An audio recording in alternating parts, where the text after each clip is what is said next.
Hello everyone, today we'll show you how to add background sound to Canva presentation.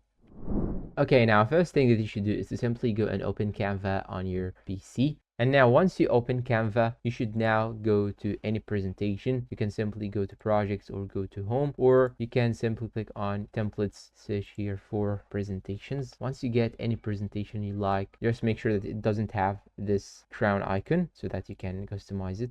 After opening the presentation like this, I will go to uploads, then go choose audio, and I'll click on upload files. Then here you should search for any audio you want to download or add to your Canva. And after that, you should select here the audio that you want. I will select this one right here. It will take some time to upload. And now after having the audio uploaded, you should drag it like this. You will put it just right here. So, and now you can simply drag it, move it anywhere that you want. You can simply right click on it, choose volume and decrease the volume itself. And now when you click on present, it will play with the background. I've just muted the sound because this thing is copyrighted, so that I cannot actually work it with you, but you can do the same to any other audio.